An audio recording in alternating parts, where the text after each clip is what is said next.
ಹುಬ್ಬಳ್ಳಿಯಲ್ಲಿ ಮತ್ತೊಂದು ಲವ್ ಜಿಹಾದ್ ಪ್ರಕರಣ.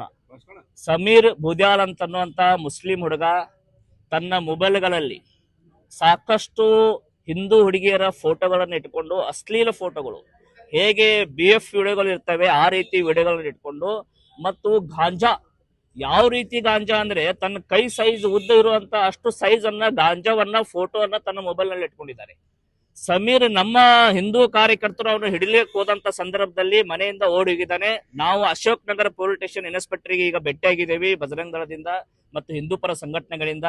ಅಕಸ್ಮಾತ್ ನೀವೇನಾದ್ರೂ ಸಮೀರನ್ನ ಅರೆಸ್ಟ್ ಮಾಡದೇ ಇದ್ರೆ, ಅವನ ಮೇಲೆ ಏನೋ ಕ್ರಮ ತಗೊಳ್ಳದೇ ಇದ್ರೆ ನಾವು ಬಜರಂಗ ದಳದಿಂದ ಉಗ್ರವಾದಂತ ಪ್ರತಿಭಟನೆ ಮಾಡಬೇಕಾಗತ್ತೆ. ಮತ್ತು ಹುಬ್ಬಳ್ಳಿ ಧಾರವಾಡದಲ್ಲಿ ಹಿಂದೂ ಹೆಣ್ಣು ಮಕ್ಕಳ ರಕ್ಷಣೆ ಇಲ್ಲ. ಈ ರೀತಿ ಲವ್ ಜಿಹಾದ್ ಪ್ರಕರಣಗಳು ಪದೇ ಪದೇ ನಡೀತಾ ಇದ್ದೇವೆ. ಮೊನ್ನೆ ಇನ್ನೊಬ್ಬ ಸಮೀರ್ ಅಂತ ಪ್ರಕರಣ ಬಂದ ಮೇಲೆ ಸಾಕಷ್ಟು ಪ್ರಕರಣಗಳು ಹಾಗೆ ಹೊರಗಡೆ ಬರ್ತಾನೆ ಇದಾವೆ. ಅಂದ್ರೆ ಕಾಂಗ್ರೆಸ್, ಕರ್ನಾಟಕದಲ್ಲಿ ಕಾಂಗ್ರೆಸ್ ಗೌರ್ಮೆಂಟ್ ಇದೆ ಅಂತಂದ್ರೆ ಮುಸ್ಲಿಮರು ಅವ್ರಿಗೇನಾದ್ರೂ ಸಪೋರ್ಟ್ ಮಾಡ್ತಾ ಇದ್ದಾರಾ? ಅವ್ರಿಗೆ ಕಾನೂನು ಭಯ ಇಲ್ಲ. ರಾಜಾರೋಷವಾಗಿ ಗಾಂಜಾ ಮಾಡ್ತಾ ಇದ್ದಾನ ಅವನು. ಯಾರು ಹೇಳೋರಿಲ್ಲ ಕೇಳೋರಿಲ್ಲ ಅವ್ರಿಗೆ. ಯಾಕೆ ಕಾನೂನು ನಿಮ್ಮಲ್ಲಿ ಗಾಂಜಾ ಇದೆ ಅಂತ ನಿಮ್ಗೆ ಆಲ್ರೆಡಿ ಇಂಟೆಲಿಜೆನ್ಸ್ ಫೇಲ್ಯೂರ್ ಆಗಿದೆ. ನಮ್ದು ಇಡೀ ವಿಡಿಯೋದಲ್ಲಿ ಕಾಣಿಸ್ತಾ ಇದೆ, ಅದು ಗಾಂಜಾ ಕಾಣಿಸ್ತಾ ಇದೆ, ಅಶ್ಲೀಲ ಹುಡುಗಿ ಹಿಂದೂ ಹುಡುಗಿಯರ ಫೋಟೋ ಕಾಣಿಸ್ತಾ ಇದೆ, ವಿಡಿಯೋ ಕಾಣಿಸ್ತಾ ಇದೆ. ಅದಕ್ಕೆ ನಾನು ಹುಬ್ಳಿ ಧಾರವಾಡ ಪೊಲೀಸ್ ಕಮಿಷನರ್ ಅವರಿಗೆ ವಿನಂತಿ ಮಾಡ್ತಾ ಇದ್ದೀನಿ, ಇದೇ ರೀತಿ ನೀವೇನಾದ್ರೂ ಅವ್ರಿಗೆ ಸಡ್ಲು ಕೊಟ್ರೆ ನಾವು ಬಜರಂಗ ದಳದವರು ನಾವು ಅದಕ್ಕೆ ಕಾನೂನು ಕೈ ತಗೊಂಡು ಅವ್ರ ಜಿಹಾದಿಗಳನ್ನ ಮಟ್ಟ ಹಾಕಬೇಕಾಗತ್ತೆ ಅಂತ ನಾನು ಎಚ್ಚರಿಕೆ ಕೊಡ್ತಾ ಇದ್ದೀನಿ. ಮತ್ತು ಇನ್ನೊಂದು ವಿಷಯ, ಈ ಲವ್ ಜಿಹಾದ್ ಪ್ರಕರಣ ಕರ್ನಾಟಕ ರಾಜ್ಯ ಸರ್ಕಾರ ಲವ್ ಜಿಹಾದ್ ತಡೆಯನ್ನ ಕಾನೂನನ್ನ ತರಬೇಕು ಅಂತ ಹೇಳಿ ನಾವು ಆಗ್ರಹ ಮಾಡ್ತಾ ಇದ್ದೀವಿ. ನಮ್ಮ ಹಿಂದೂ ಹೆಣ್ಣು ಮಕ್ಕಳಿಗೆ ರಕ್ಷಣೆ ಇಲ್ಲ. ಸರ್, ಈಗ ಹೊರಗಡೆ ಇನ್ಸ್ಪೆಕ್ಟರ್ ಭೇಟಿ ಆದ್ರಿ, ಈ ಲವ್ ಜಿಹಾದ್ ಬಗ್ಗೆ ಏನೆಲ್ಲ ಹೇಳಿದ್ರಿ, ಏನಾಯ್ತು ಸರ್? ನಾವು ಇನ್ಸ್ಪೆಕ್ಟರ್ ಅವರು ಭೇಟಿಯಾಗಿದ್ದೀವಿ.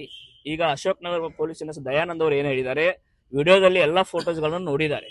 ಅವನು ಗಾಂಜಾ ಮಾರುವಂತದ್ದು, ಗಾಂಜಾ ಸೇದುವಂತದ್ದು, ಗಾಂಜಾ ಬೆಳೆಯುವಂತದ್ದು, ಆಮೇಲೆ ಹಿಂದೂ ಹುಡುಗಿಯರದ ಫೋಟೋಗಳನ್ನ, ಅಶ್ಲೀಲ ಫೋಟೋಗಳನ್ನು ಇಟ್ಕೊಂಡಿದ್ದಾರೆ. ಅವರು ನೋಡಿ ಏನಂದಿದ್ದಾರೆ, ಅವನು ಮೊಬೈಲ್ ನನ್ನ ಹತ್ರ ಇದೆ, ನೀವು ತಂದು ಕೊಟ್ಟಿದ್ದೀರಿ, ಅವ್ನಿಗೆ ಟ್ರ್ಯಾಕ್ ಮಾಡ್ಲಿಕ್ಕೆ ನಮ್ಗೆ ಸಮಯ ಅವಕಾಶ ಬೇಕು, ಆದಷ್ಟು ಬೇಗ ಅವನಿಗೆ ನಾನು ತಗೊಂಡ್ ಬರ್ತೀನಿ ಅನ್ನುವಂತ ಭರವಸೆ ಕೊಟ್ಟಿದ್ದಾರೆ. ನಮಗೆ ಕೂಡಲೇ ಅರೆಸ್ಟ್ ಆಗ್ಬೇಕು. ಅರೆಸ್ಟ್ ಆಗದೆ ಇದ್ರೆ ನಾವು ಹುಬ್ಬಳ್ಳಿಯಲ್ಲಿ ಬಹಳ ಉಗ್ರವಾದಂತ ಪ್ರತಿಭಟನೆಯನ್ನ ನಾವು ಹಮ್ಮಿಕೊಳ್ತೀವಿ ಅಂತ ಈ ಸಂದರ್ಭದಲ್ಲಿ ಹೇಳ್ತೇವೆ.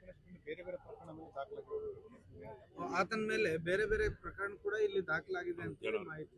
ಹೌದು, ಅವನು ಗಾಂಜಾ ಫ್ಲಡರ್ ಇದ್ದಾನೆ. ಅವನು ಸಾಕಷ್ಟು ನಿಮ್ಗೆ ಅವನು ಫೋಟೋಗಳನ್ನು ನೋಡಿದ್ರೆ, ನಾನು ಆ ಗಾಂಜಾ ಮಾರುವಂತದ್ದು, ಅವ್ನು ಗಾಂಜಾ ಕೈಯಲ್ಲಿ ಸೈಜ್ ಹಿಡ್ಕೊಂಡು ತೋರಿಸ್ತಾ ಇದ್ದಾನೆ, ಅವನು ಎಷ್ಟು ಉದ್ದ ಇದೆ ಇದು ಗಾಂಜಾ ಅಂತ ಹೇಳಿ.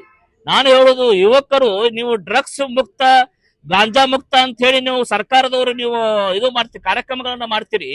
ಎಲ್ಲಿ ನಿಮ್ದ ಕಾರ್ಯಕ್ರಮ ಈ ರೀತಿ ರಾಜಾರೋಷವಾಗಿ ಮಾಡ್ತಾ ಇದ್ದಾನ ಅವನು? ನಿಮಗೇನಾದ್ರೂ ಆಗದೇ ಇದ್ರೆ ಪೊಲೀಸ್ ಡಿಪಾರ್ಟ್ಮೆಂಟ್ಗೆ ವಿಶ್ವ ಹಿಂದೂ ಪರಿಷತ್ ಬಜರಂಗರ ಕೈಯಲ್ಲಿ ಕೊಡಿ. ನಾವು ಅದನ್ನು ಯಾರು ಜಿಹಾದಿಗಳಿದ್ದಾರೆ, ಯಾರು ಈ ರೀತಿ ಹಿಂದೂ ಹೆಣ್ಣು ಮಕ್ಕಳಿಗೆ ಗಾಂಜಾ ಮಾರುವಂತವ್ರು ಇದ್ದಾರೆ, ಅವರಿಗೆ ನಾವು ಬುದ್ಧಿ ಕಲಿಸ್ತೇವೆ, ಅವ್ರಿಗೆ ನಾವು ಎಚ್ಚರಿಕೆ ಕೊಡ್ತೀವಿ ಅಂತ ನಾನು ಈ ಸಂದರ್ಭದಲ್ಲಿ ಹೇಳ್ತಾ ಇದ್ದೀನಿ.